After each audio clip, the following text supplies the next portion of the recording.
War. War never changes.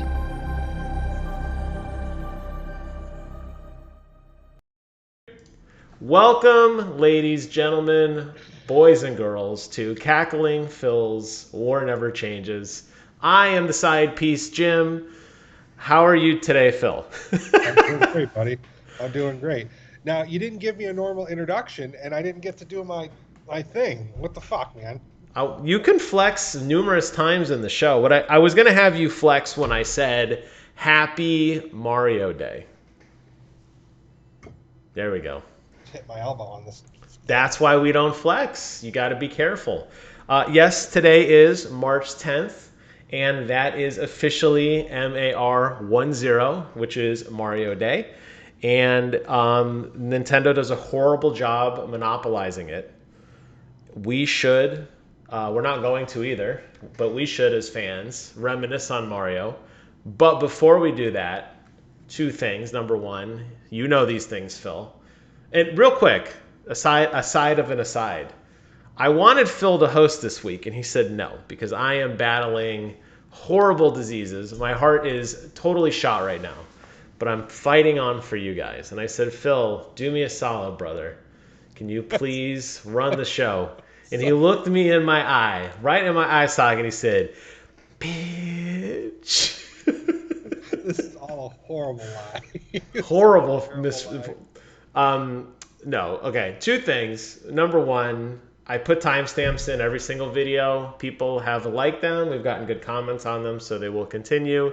And number two, the most important thing to do is obviously to subscribe. The cool graphic just came. Phil has no idea what I'm talking about. And the cool graphic has left. And Phil still has no idea what I'm talking about. Yes, I am battling a very damaged thyroid. I am on all kinds of wonderful drugs, doing my best to stay afloat. Phil did take the charge this week, and I'm so proud of him. He sent over show notes, which I sort of manipulated slightly. Not that I didn't like them, but I think this version's a little bit better. So in fairness to Phil, if he just instantly took over now, he would have no idea what's going on.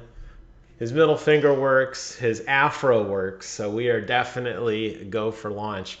So what I want to start with, obviously, Mario Day. I even have a prop, because I always have props here.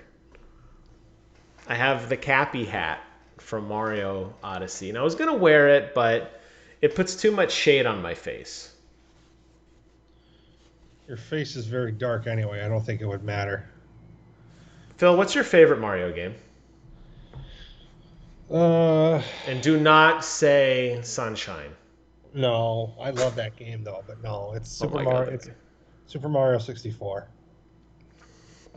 I think that's a good one. Now, let me ask you this: did your mind even go to like Mario Kart, or were you thinking just traditional like Mario? Were you thinking like Smash? Did tennis, aces, soccer, or were you just tunnel vision on like the side-scrolling adventure or 3D adventure, I should say?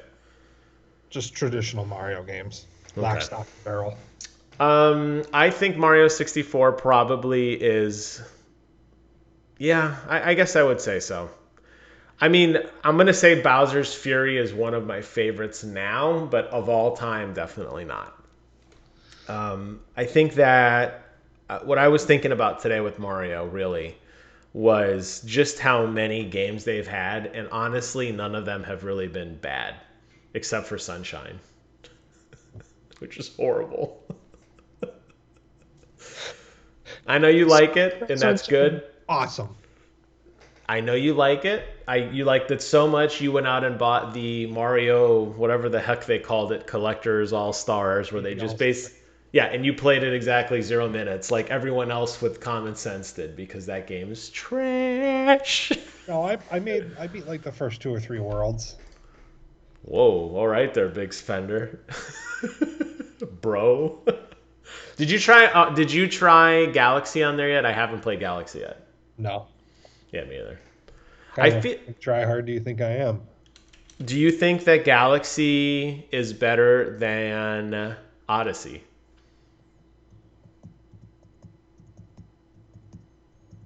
So we get an earthquake as Phil's drumming his fingers on his keyboard. No, No, it's fine. You're telling me you think Odyssey's better than Galaxy? I don't. I haven't played Galaxy in so long. Uh-huh. I haven't played Galaxy since the week it came out. I'm pretty sure I beat it in the first week or 2 weeks that it was out. It's been a long time, so Okay. I can't remember. Fair enough.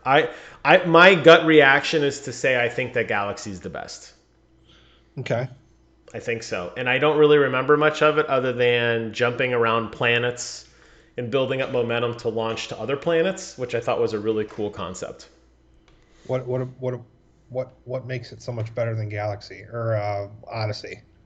Well, I think what Odyssey had going for it was all the different costumes. I love like running around like barefoot bathing suit Mario, which is just hysterical to me. Especially in the ice levels. I don't know why. And like you go to each little world and buy the clothes, and there's like so many layers to the game. But I think what I didn't like about Odyssey was there wasn't as much direction. Like they said, hey, here's this giant world to go explore, or zone, whatever you want to call it. There's a bunch of hidden stuff. Just go find it. Like, as I feel like as I feel like Galaxy, Mario 64, and even Sunshine had more direction. Like, your mission is to kill this monster, and then you would get the star, the whatever little token for doing it. I feel like Odyssey's more like, hey, good luck. There's shit out there. Go figure it out, Mario. And you just kind of aimlessly jump and break everything to find treasure. And I think I like more. I think I need more structure in my Mario games. Is what I'm saying. Okay. I can appreciate that. I mean, old school Mario was you always walk left to right. Like the goal is to the right. So, Jump. and you jump and you crouch and you suicide bomb Yoshi to get the Yoshi coins. Whatever, it's good.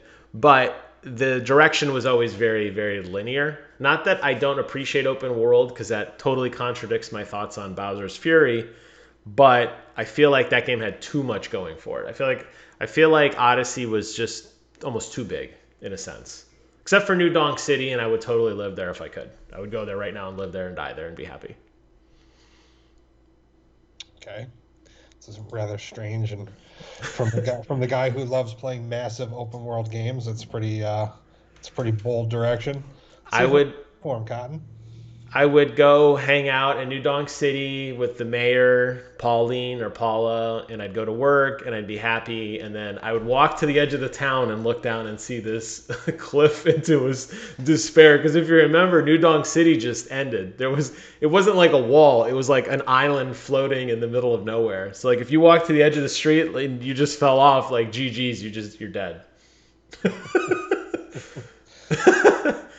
But okay, I thought it would be fair or fun to at least talk a little bit about it, because the truth is, like Nintendo doesn't do a good job capitalizing on Mario Day, and I think they should. He's our guy. Bro, they already have all our money. What was it? They made $12 billion when everyone else was making like $6 billion. They do very well. But they could still do more stuff. The Mario 35 celebration can continue. It doesn't have to stop. Especially on Mario Day. It's not even trending on Twitter. Sad. It's sad. It's not sad? Segue. Bethesda officially bought out. It is now 100% real, owned by Xbox. You like that, huh? You know how smooth that was in the jazz hands? Such an idiot. I would do graphics but I don't have time for that. The medicine's kicked in. You got me for an hour. We're gonna use it, and then I'm going back to bed. So, Bethesda officially now under Microsoft's umbrella. Phil poses probably the best question of this whole debate. Which games will be exclusives moving forward? Phil, I want to start with you since it's your question. What games will be exclusively... Now, the caveat is we assume PC gets everything, right? We're talking console exclusive? Mm-hmm. Okay, very, very good. Console exclusives going forward, what will make the cut? What do you think is? Do you think all of them, some of them? I want to hear from you. I don't like whether or not it's all of them or some of them is too It's too high up in the air. But I think moving forward, bold prediction to pick one franchise that I think will be exclusive to Xbox and PC only will be Fallout. I think the Fallout universe ceases to be available for PlayStation, and I think it's only Xbox because I think despite the huge commercial success that Elder Scrolls Online has been and Elder Scrolls Yeah. 5 Skyrim was, I think that Fallout is a more recognizable and marketable franchise, and I believe that of the two franchises, it is the most likely to draw people to switch consoles or buy Xboxes. I think Fallout sells Xboxes. That's my prediction. What are your thoughts? I think all of them will go exclusive when it's said and done. I said pick one.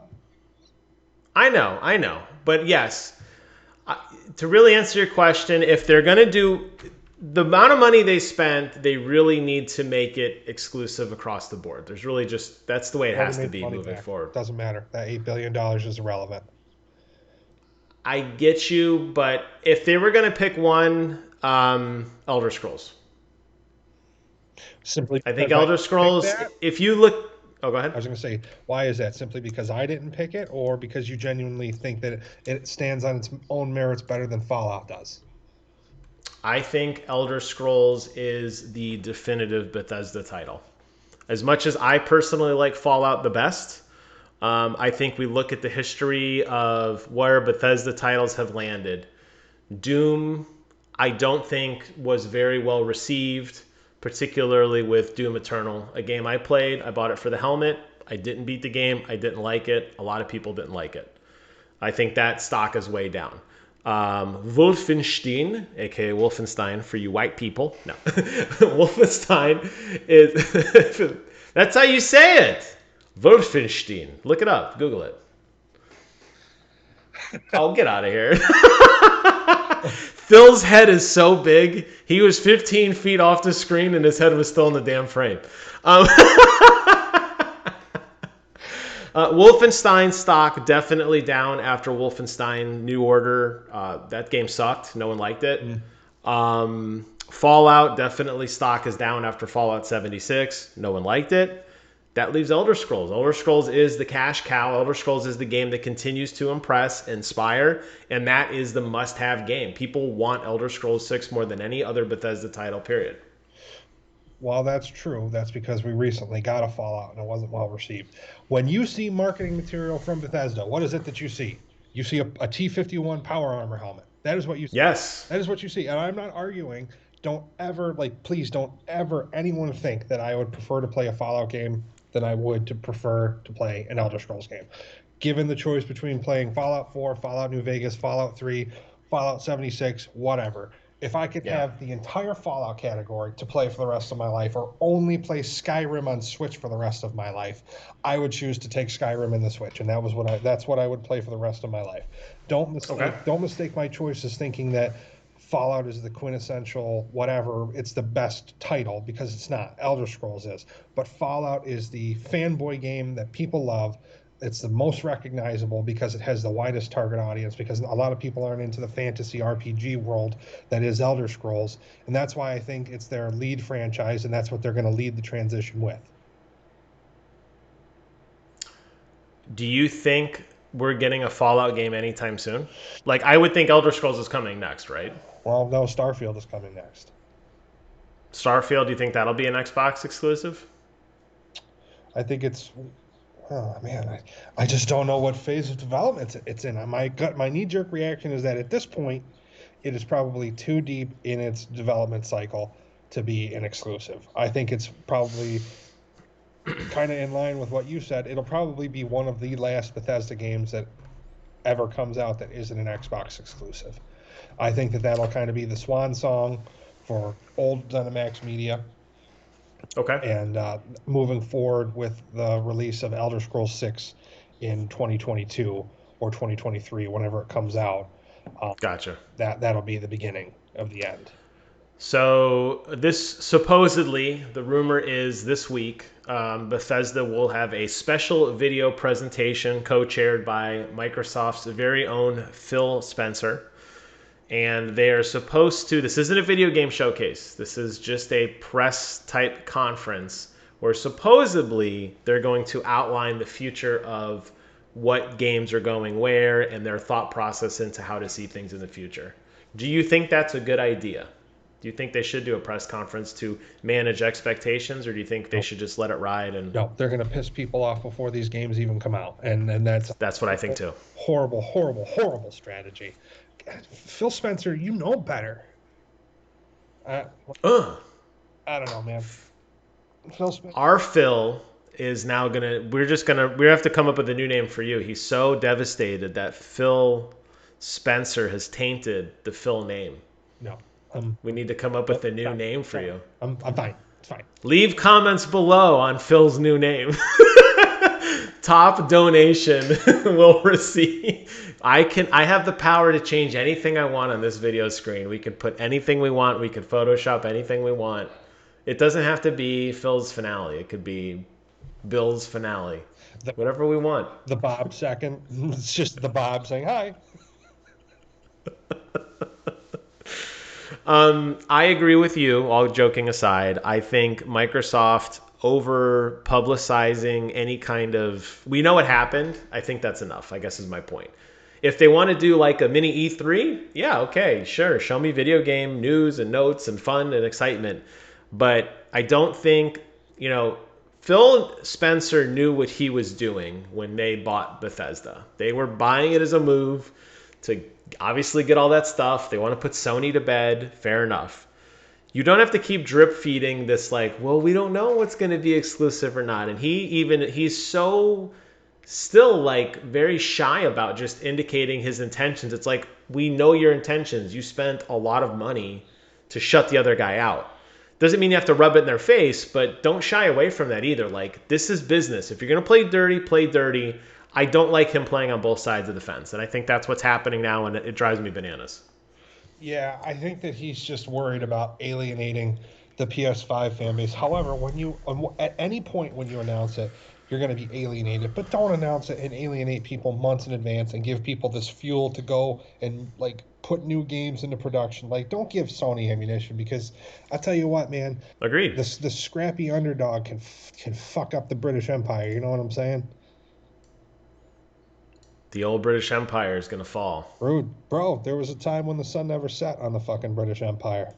Yeah, and now look. Now we're free and still allied with them. Yeah, bro. Who's laughing now? They're still over there. Dude, they're like, incest? Yes. Mixed race babies? No. Yeah, right. I mean, look, Oprah's got the hot take on that. Yeah. I guess the last thing I'll say about this Bethesda stuff, really, I know why Microsoft did it. We talk a lot about, they have 23 game studios now that they own. And still nothing. Where's the damn games? We're still waiting.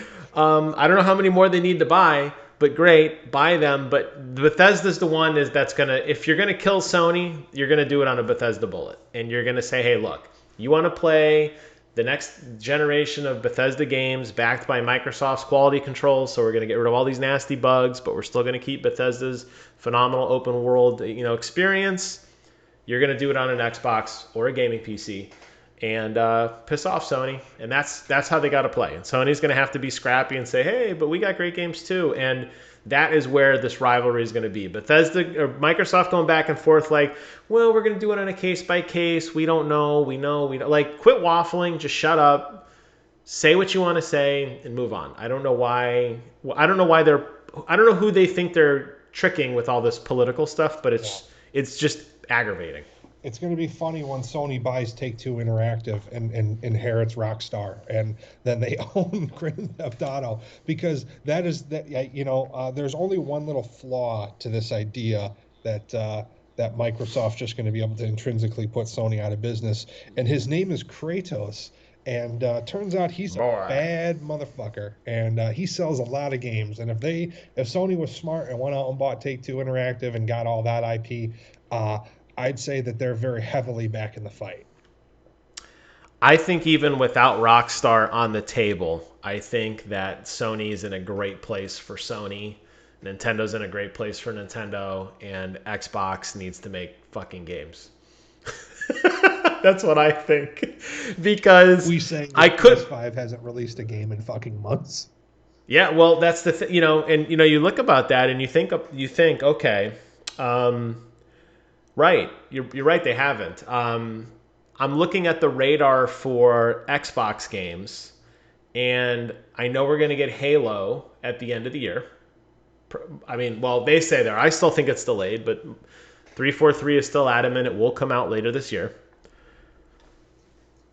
Where's everything else? That's it. There's nothing else planned. There's just, where's Hellblade Senua 2? We've seen trailers and demos for that just for months and months, years. Jim, Halo's coming. Halo's going to... Exactly. That's my point. Today, Halo's coming. Relax. Halo. Where's the next Forza? Where's the next... The list goes on and on and on. I could spend all day on this, but I'll just say that I'm hopeful that with Bethesda's exclusivity, and hopefully that's the route they take, with all these studios eventually start firing on all cylinders, and it puts Microsoft back in the fight, because I think this is what they needed. And I think if they're smart, they don't put their games on PlayStation. And I think if they're smart, this special video presentation that they are planning is canceled, because I think it's a horrible idea. It is a horrible idea, but it's gonna happen. It's gonna give us something. Thank you, Phil Spencer, for allowing us to have something to talk about on episode 43 of Whatever Changes. Speaking of horrible things,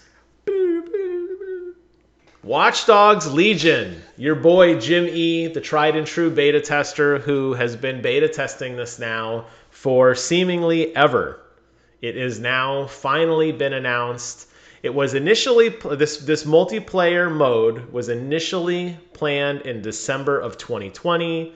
Reading here, Ubisoft then delayed it, and it was supposed to come out on March 9th on all platforms. However, there was another game crashing bug on PC. I beta tested it on Xbox, so it's not coming out on PC till later in the month. But if you have a PlayStation, an Xbox, or the two people that have Stadia, one of which watches the show, congratulations, you're going to get to play that now, even though Stadia is PC, but whatever.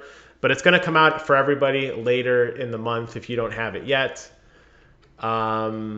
I will say, now that I am free and clear and we can break the shackles of NDA, this is actually a really cool idea.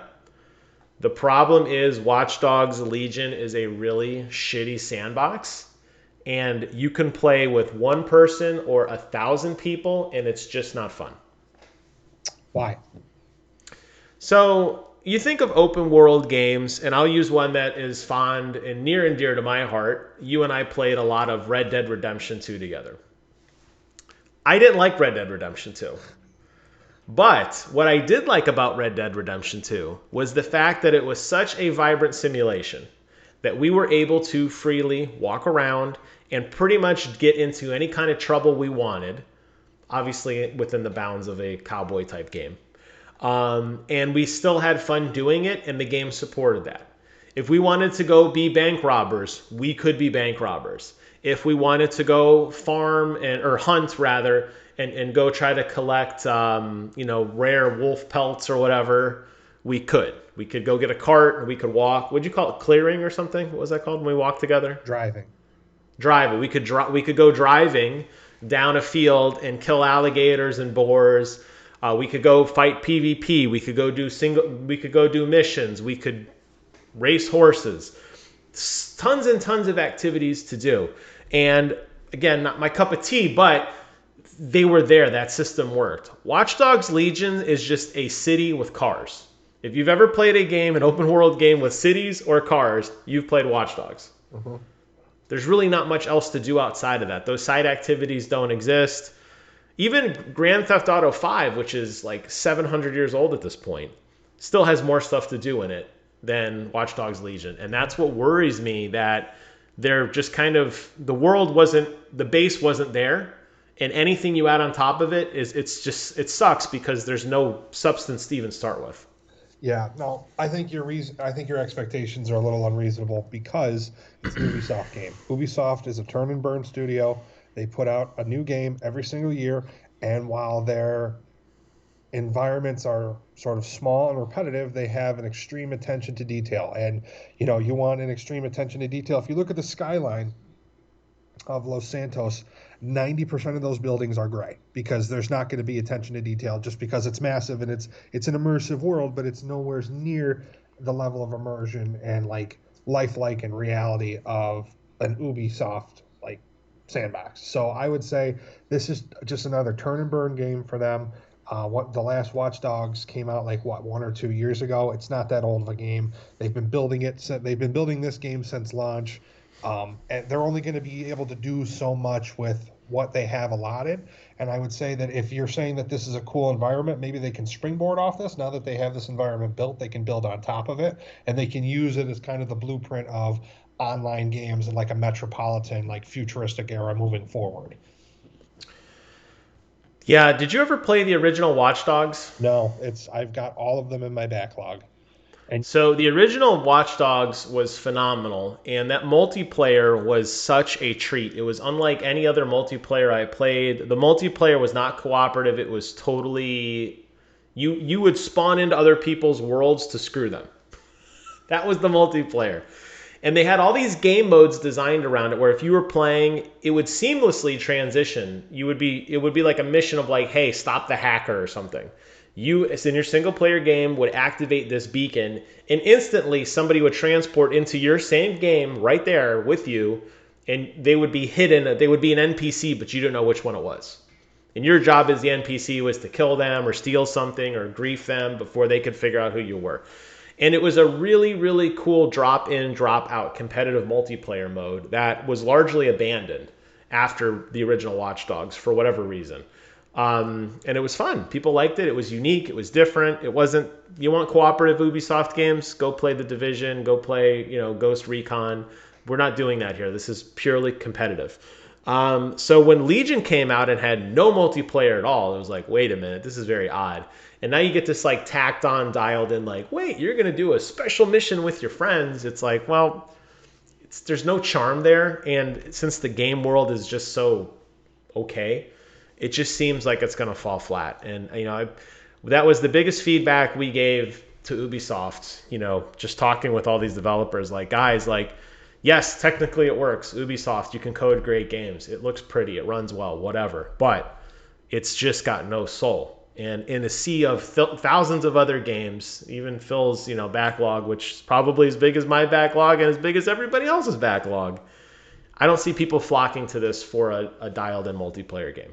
No. And you know what? As my backlog continues to grow and sequels come out, and the sequels are bad, it makes me want to spend it.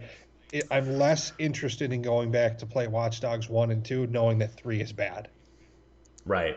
Yeah. I mean, unique to Watch Dogs, each character is different. So they're all totally different NPCs, worlds, everything. It's not like you're continuing the story. It's 3 snapshots in time.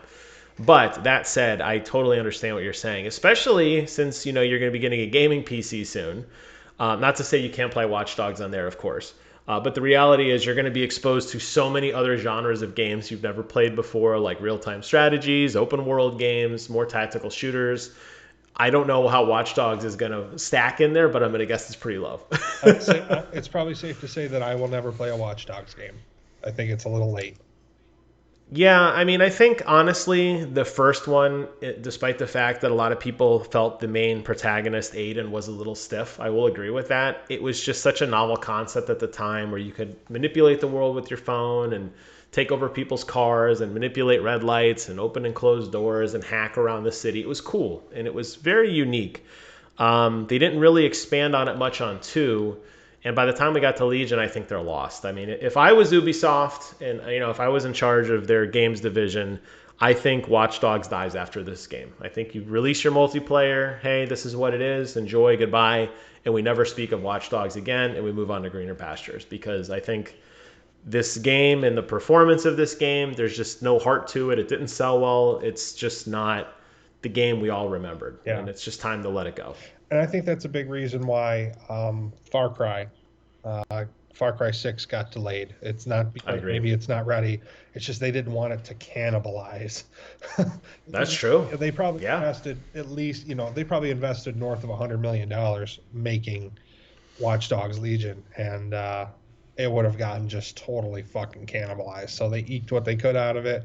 They're eking a little bit more out with the multiplayer, and then by the time that dies out, Far Cry 6 is here, and no one remembers the tragedy that is Watch Dogs Legion. Yeah, Far Cry's coming out. I have it pre-ordered on... Oh, well, see, here's the question now, Mr. Gaming Computer. You don't want it on... Do you want it on computer or PlayStation?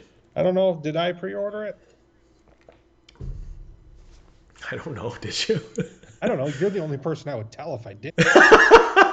Let me just log into your account here and actually... No, I don't know. I pre-ordered it. I'm assuming you did because there was an Amazon oopsie, so I got the gold edition for like $25. I don't think you told me about that oopsie, so I don't think I did it. I did tell you about it, and you told me you were dumb and you're stupid. So I think that was a direct quote. I'm dumb. I'm stupid. End quote. Okay. No, the reason I'm thinking about it now, I think you might not have bought it because you said you didn't want the box to say PlayStation 4 on it. That's it. I did not buy it. I haven't ordered it. And I gave you a hard time because I was joking saying you were going to get it for Xbox. And I'm like, can you please stop buying games for Xbox? And you're like, Jim, I am not getting it. What's not to understand? And I'm like, dude, I'm screwing with you. And you're like, oh. Which made it even better. Oh. It was around the time you started, you bought Warzone for Xbox, and there's a whole thing. Jim, this goddamn Xbox on PS5 more than this guy. Listen, folks, this guy loves his Xbox so much. This bastard, he has a PlayStation 5. He still plays Warzone on his X. Yeah, look, he still plays it on his Xbox. That's what I'm trying to say. This guy, you won't let it go. Let the Xbox. It's time. We're in that's like ancient. That's like playing it on like an Atari, bro. That's so pretty. I'm reading. Look, it says Militech. It has a SKU number on it and everything. Oh, are you talking about the CD Projekt Red Cyberpunk 2077 limited edition console, Phil? I am. Cue segue. CD Projekt Red silence. What the hell is going on? It's been a long time since we've heard anything from them, and we found out that they have had a cybersecurity attack, and they have postponed their annual earnings report. And this coveted patch, which is supposed to fix all the world's problems, is delayed now until the end of March or later. We haven't seen a patch on the PC side in an incredibly long time. Phil, what is going on over there with them as you dismantle that poor hotel room? Unfortunately, CDPR no longer owns CDPR. It went to the highest bidder, which was a Slovenian teenager. So a 13-year-old named Yanni now owns CDPR.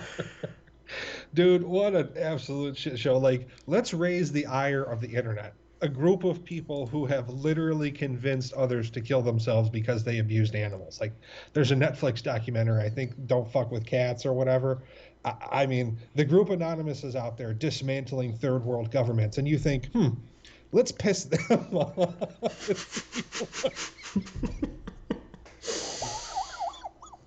Oh my God! Just when you think those idiots couldn't get any stupider. They do. They find a way. And every dude, their shit gets wrecked. All their IP gets sold on the black market. Oh God! What do you do? What do you do, Jim? I feel bad because you look at where they were like a year ago, and you talk about like the hype culture, and you talk about how fast people love to chew things up and spit them out. I mean, that's the culture. That's the world we live in. The flash of news on your Facebook, your Instagram, your Twitter, whatever the hot new thing is. Wow, exciting. And then 10 seconds later, you've already forgot and moved on to something else. Yes. So that is very standard, MO for America. I don't know how this is in the rest of the world, but definitely North America, this is their culture.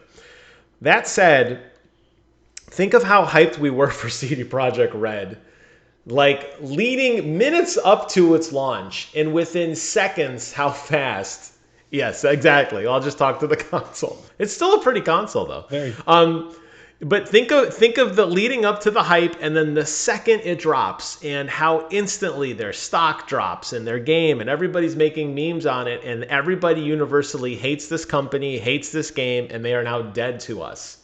So these news articles come out, and really no one cares at this point. I have stopped playing it on PC. I got to a game-breaking bug that is still, I don't know if it's been fixed. You can go into a developer mode and you can spawn in assets to kind of fix the game essentially, but I don't feel like that's something I want to do.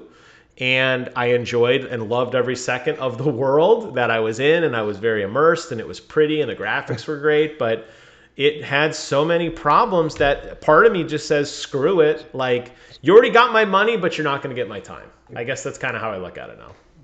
I don't want to go into developer mode and fix the game. Why? Because you already fucking paid for it. Like, just give me a game that works. Like, dude, we owe that woman an apology. That woman who refused to review any of the actual RPG elements of a game. You know why? Because every time she tried to review them, what was that woman's name? I gotta look it up. Yeah, well, her review is really bad, but I know what you mean. Was it Amber or something? Yeah, I can't find it. But yes, if you can find out, throw a note below. We'll call it out next week. Yeah, you're right. The problem, I think, was this really highlighted the ineptitude of media and how easily they could be bought out and how easy they're manipulated. And I think a lot of people lost trust in them. Simultaneously lost trust in CD Projekt Red. But I think this was a real eye-opening experience for a lot of people. And I think this whole don't pre-order your games was never more clear than this. The fact that it was delisted on Sony and Xbox and lots of refunds were occurring. You know, total disaster. But here we are now months later. They've had time to quote-unquote fix it. And it's still not fixed. It's still not fixed, buddy. What, did it come out in December? Let me look it up. I want to say... Yeah, I thought it came out earlier than that. I thought it came out in like October or November. CD Projekt Red. Oh no, you're right. December 10th, 2020. Bro, and still sits at an 85 Metacritic despite all of this, which is the biggest lie in the history of gaming. Well, we can't be bought out. I can't even be. You can't see it, but I can't be I can't be bothered to even wear pants to this. Jim can't be bothered to put on normal human being clothes or even brush his hair. I can't be bothered. Or get a haircut. That's right. You're not. We can't be. Yeah, we're you know, they say like, what's the value? Like, we don't even have anybody watching. Like, that's, no one wants us, but we're still here. Damn it, every week. We're not worth. We're priceless. Even better. That's right. You can't put a value on this because there's no value.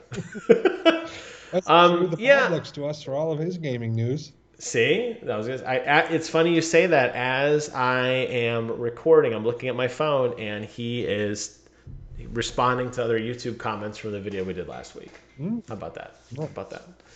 So yeah, you know, it's just frustrating because we put so much hope and faith and hype on things, whether it's this game or Elden Ring or Halo or God of War 2, whatever it happens to be. They don't deliver, clearly missing the message. They have time to fix it. They still kind of refuse to, or they just don't know how, whatever it happens to be. But everybody's left just unhappy. No one's satisfied with this. The people that bought it are pissed and don't want to play it. The people that don't own it don't want to buy it because they don't want to invest in this mess. It's just nasty for them. And it sucks because this could have been something special, and I think we were all hoping it was going to be the next big thing. And it wasn't the next big thing. It was not. It was not at all. It was no Legend of Zelda. Which brings me to our next topic. Dude, I'm telling you what. Woo! This is like Segway 101, okay? Here's my question for you, which you asked to me, which I will now read back to you. The Legend of Zelda. Does Nintendo deserve to continue to be trusted with what is arguably the most beloved video game franchise of all time?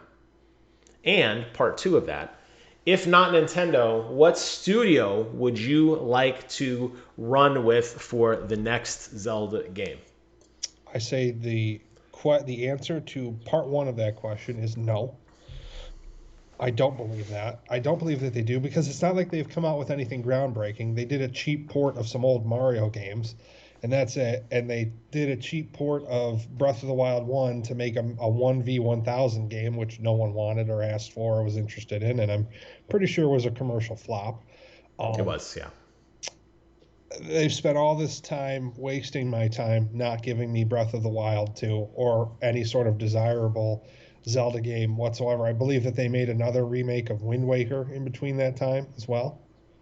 It's coming out later this year, and it's going to include motion controls. No, that's Skyward Sword. They redid Wind Waker as well. Wind Waker. I'm sorry. I thought you said Skyward. Okay, yes. Wind Waker, I don't remember if they did one. I know Skyward Sword's coming out with the analog stick movement, which I'm not into. It seems like at this point they've remastered. I think it's safe to say they've probably remastered every old game at some point, at least once. Yeah, why don't we just go ahead and do Breath of the Wild 2 now, guys, or something else? I don't know. Breath of the Wild 1 was pretty okay. I mean, I wouldn't play it again because it has no replayability whatsoever. If you wanted to give me like a sequel or something else new, anything, that would be great. But you take which blah blah Mario, Metroid, like I don't want to hear that shit. If you gave me the option between playing Mario 64 or Majora's Mask or Ocarina of Time, I would pick Ocarina of Time every time, no matter how drunk, high, depressed, sad, happy, whatever I was. I'd always pick to play that game. And I would say Nintendo owns the two most beloved franchise characters in the history of ever, which are Link and Mario. And they've done, I guess, some stuff with Mario. Like, oh, Mario's going to go jump on some more mushrooms, but the world's bigger. There's more mushrooms to jump on now. And Zelda and Link are just like over here like, what the fuck, man? I don't know. We haven't seen Donkey Kong. Give me Donkey. Can I have a Donkey Kong game, maybe? I would take that at this point. I don't know. I feel like Nintendo doesn't deserve to have some of the IP that they have. And if there was a studio that I think could tell that story and do it beautifully, I believe that it would be Arcane Studios. Good pick. That was my pick as well. More so, not so much from the story aspect, because I think there's not much there in terms of story. And I think the reason why you look at these Zelda games and they are very kind of basic bitch stories, because it's usually go fight the big bad guy. Yeah, go rescue the girl. It's very simple. Of you're not strong enough, go get strong enough, and then when you're ready, you'll fight and win. Mm-hmm. I think the real storytelling in Zelda is the environment. And, the moments you had, or at least I'll speak for myself, moments I had in Breath of the Wild when I thought, hey, wouldn't it be cool if, and then I did something and it happened. Wouldn't it be cool if I could cut this tree down in such a way that it made a bridge for me to cross to another cliff? And then I cut the tree down and it made a bridge and I walked across. Wouldn't it be cool if I shot a fire arrow at this leaf and it caught the forest on fire? And it did. Wouldn't it be cool if I could swim underwater and gain enough momentum and come out really fast and it would allow me to access a new area? And I did. To me, that environmental storytelling is what really separates Zelda from pretty much any other action-adventure game. And then I think of how Arcane did that, and I know you weren't a huge fan of it, but the storytelling in Dishonored was the main story, and then the environment told another story. There were two stories in that game. And I think that given the tool set, Arcane is really situated to tell that environmental story in such a way that really amplifies what Zelda's always been about. And I would absolutely love their level design in a Zelda game, and I think you would see some incredibly cool dungeons. So Ubisoft, I'm talking to you now because I know you're watching. They watch every week. All the corporate executives at Ubisoft, I need you to sit down. They're sitting down. Stop making Zelda ripoffs because interesting theory, but no one wanted it and no one played it. It's terrible. It's still in Jim's garage, I bet. It is. It's in the quarantine shelf in the garage. Where it's been for... It's covered in 27 pounds of dust.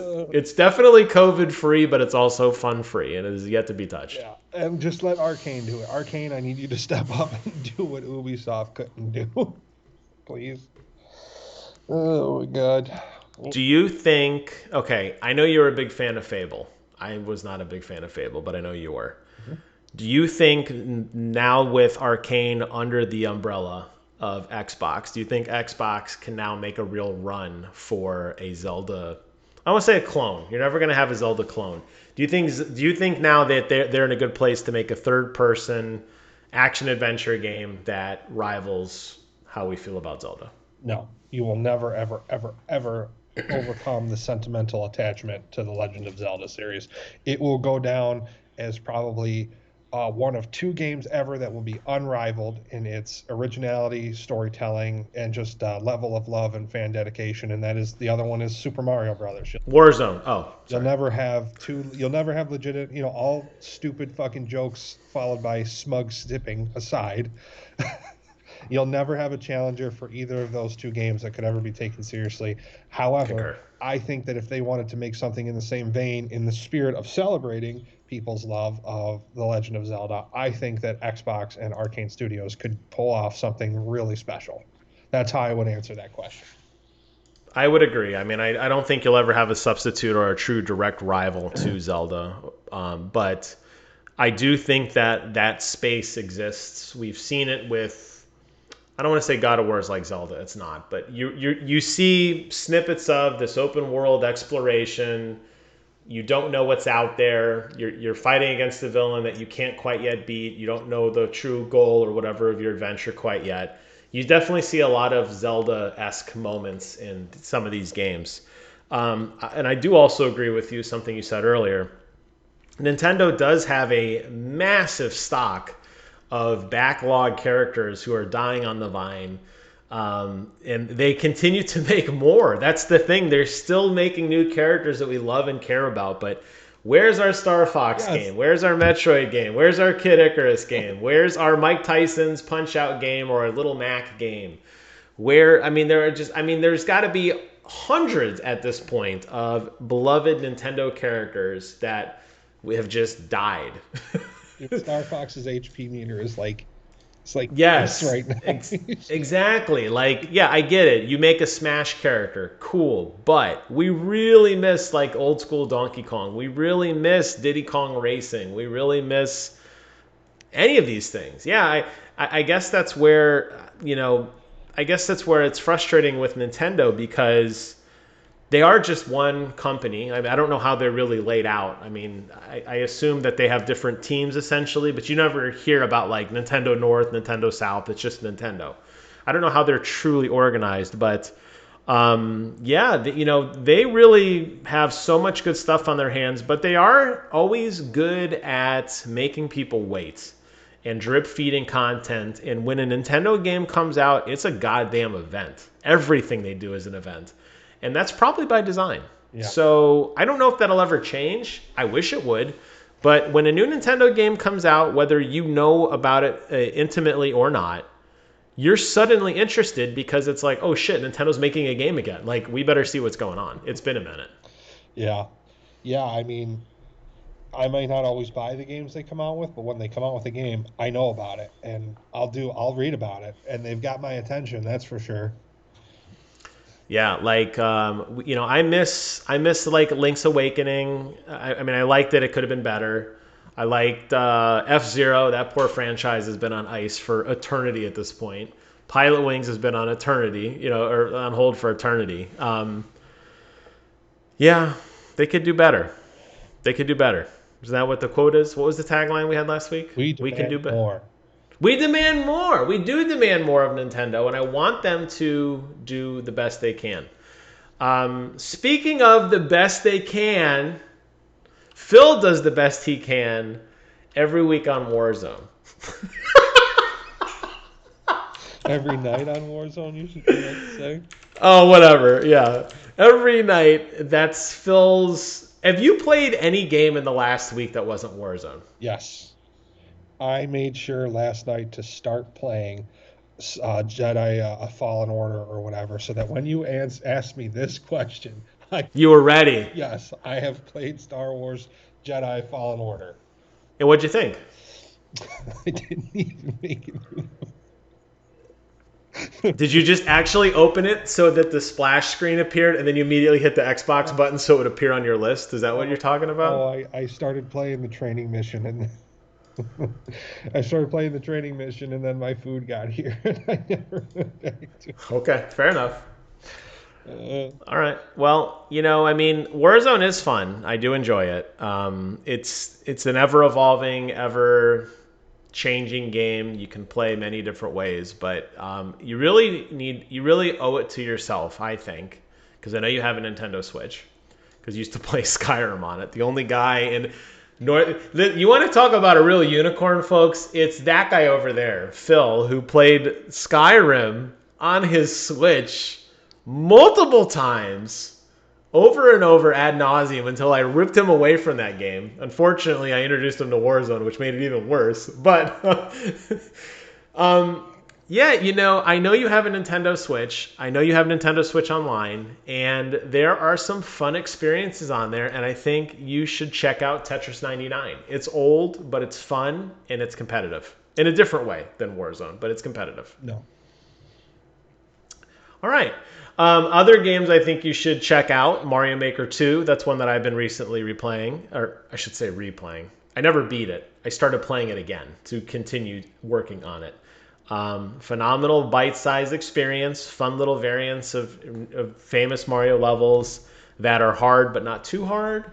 It's got some pretty witty writing, and it's a feel-good game. And in honor of Mario 10 Day, I feel like it should be checked out. Cool. It retails for $59.99. I don't know how old it is, but that's how much it costs. Yeah, and it'll never go down in price. Ever. And then the other game I've been sticking with still, obviously Warzone and stuff, but I still am trying to get back into StarCraft 2, and I'm not very good at it, but I try. And I think I was going to buy you, I did know it was free to play, but I was going to buy you some character packs for Rainbow Six Siege. But now I'm debating I might just buy you StarCraft now. What about Valheim? I could buy you Valheim. Done with Valheim, aren't you? No, Valheim you never beat. I mean, we beat the main boss, but we want to start a new world. We've already talked about what we want a new house to be, and I'm ready to keep going. No, I am definitely not done with Valheim at all. Valheim to me is just getting good. Okay. I mean, see, the thing with Valheim, teaching you and like playing Valheim with you, I don't know, you've probably never played, like, you didn't play Minecraft, did you? No, God, no. Okay, so Valheim is fun because it's a crafting game, which is new to you, but it's got a lot of tropes in existing universe, like you understand. It's a third person, it's got a stamina meter, you're familiar with that. A game like StarCraft, you have no idea what the hell it's like. It's like that's Halo where Wars, I think. Right? What's that? It's like Halo Wars, right? Very, very similar concept, but amplified by 1,000 in terms of difficulty. Okay. Never mind. I have no concept. I mean, Halo Wars is like build a unit that like makes very light. Yeah, I guess. If you played Halo Wars, I guess you may understand StarCraft, but I don't know. I'm debating. I want to get you a game of something that is just like, I have never seen anything like this. Like when you played Warzone, you were like, holy shit, a game like this exists. I'm like, yes, battle royales are a thing. I'm trying to find the next big thing for you to like wean you off of Warzone. Just a smidge. Don't do it. PC to play Warzone. This is true. He did buy a PC to play Warzone. Do we have a PC update before we go for the week? No, I do not. It's still ready to ship. Oh, bastards. I buy power. Get this man his computer. Let me check the email, see if there's an update. Nope. Bastards. Well, Phil, it's been fun. The meds are wearing off. That means it's time for me to go. But before we go, Phil always leaves us a very special message. I always do this to buy him time to think because I could see the panic in his eyes. He's like, oh, crap. I forgot. So now we turn it over to one 50 caliber Phil McCracken. I'm sure I've used this one in the past. But much like I never, ever, ever prepare for these things, war also never changes. And remember, we demand more.